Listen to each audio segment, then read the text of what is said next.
Gold trusted gold buyers మీరు తాకట్టు పెట్టిన బంగారాన్ని విడిపించి ఈ రోజు ఉన్న మార్కెట్ ధరకు కొనబడను. అది నా కన్న కూతురు బాబు, దాన్ని ఏం చేయకండి, వదిలేండి బాబు, వదిలేండి. భలే చెప్తున్నావురా. అసలు నువ్వు నా దగ్గర తీసుకొచ్చే ఆడపిల్లలందరూ ఇటుక బిడ్డలు కాదురా, ఎవరో ఒకరు కన్న బిడ్డలే. అసలు ప్రాంతీయసారా ఎందుకు కనిపెట్టారో తెలుసా? ఇలాంటి పరిస్థితుల్లో ఉపశాంతి కలుగజేయడానికి. ఈ సమాజంలో సెంటిమెంట్ విలువ కేవలం ఒక పెగ్గు బ్రాందీ. బాగా నీ బాధలన్నీ అవును నాన్న, ఎందుకు అనవసరంగా బాధపడతా? ఆత్మీయత అనురాగం ఏనాడో వదిలేసి నీ ప్రపంచంలో హాయిగా బ్రతుకుతున్న మనిషివి నువ్వు. మళ్ళీ అవి గుర్తు చేసుకోకో. మత్తు దిగిపోతే ఈ సంఘటన చాలా భయంకరంగా కనబడుతుంది. పుట్టగానే తల్లిదండ్రులు బిడ్డను ఉయ్యాల్లో వేస్తారా? ఊహ తెలిసాక విద్యాబుద్ధులు చెప్పిస్తారా? వయసు వచ్చాక పెళ్లి చేసి అత్తవారింటికి పంపిస్తారా? కానీ నువ్వు ఇవేమీ చేయకపోయినా ఈ రోజు నలుగురు నీ కూతురుని అనుభవించడానికి ఒక వ్యభిచారిని కావడానికి పంపిస్తున్నావు నాన్న.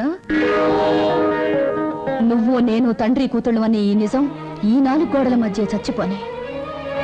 ఈ నిజం ప్రపంచానికి తెలిస్తే బంధాలకు, అనుబంధాలకు, మమకారాలకి, మనుగడకి, సంస్కారానికి, సభ్యతకి విలువే ఉండదు.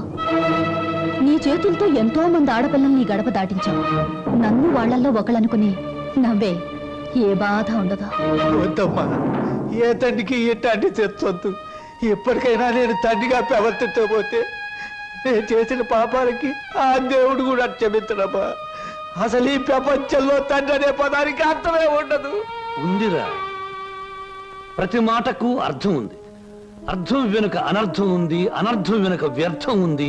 నాలాంటి వాడి ప్రతి మాటకు ప్రతి పదార్థం ఉంది. ఎవరిన్ని గింతినా, ఎవరిన్ని రంకెలు వేసినా, శీలమని కొందరెచ్చినా, నా మాటలు అశ్లీలమని విమర్శించినా, అన్ని రకాల పిట్టలు రెక్కలు టపటపా కొట్టుకుని ఆ పిట్ట కోసం ఈ పిట్ట, ఈ పిట్ట కోసం ఆ పిట్ట, 2 రకాల పిట్టలు నా గూటికే చేరాయి. మేమే చిరంజీవులం, మా మాటే చిరంజీవి, మా బాటే చిరంజీవి. రావే నా బిడ్డ ఒంటి మీద చెయ్యేసావా చంపేస్తాను.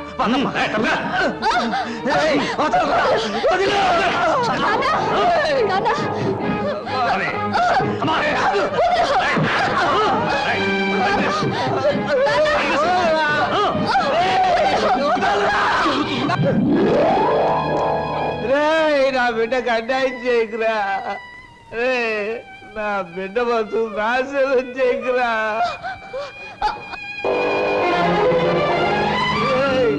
నా బిడ్డకు అన్యాయం చేయకండి రా, నా బిడ్డకు అన్యాయం చేయకండి బాబు. బాబు నా బిడ్డకు అన్యాయం జరిగిపోతుంది రా బాబు. మామయ్య బాబు సీను, నన్ను క్షమించమని అడగరా, నా బిడ్డను రక్షించరా. సరోజ్ ఎక్కడ మామయ్య చెప్పు.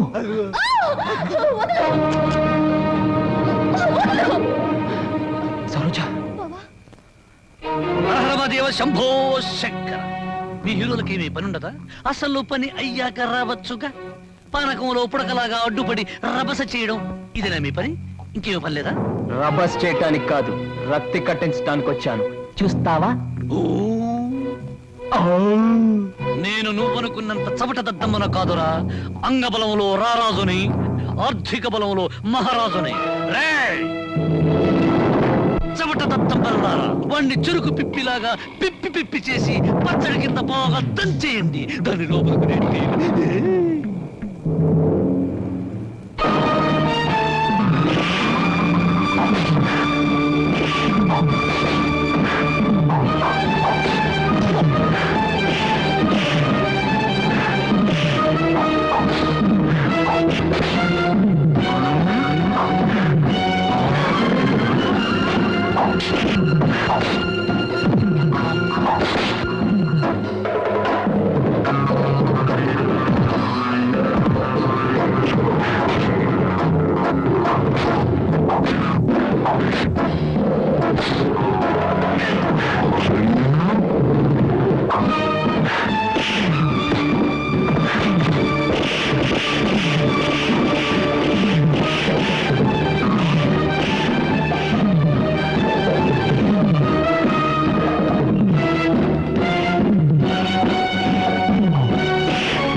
పుత్తు వదులు బాబాయ్ వీడిని.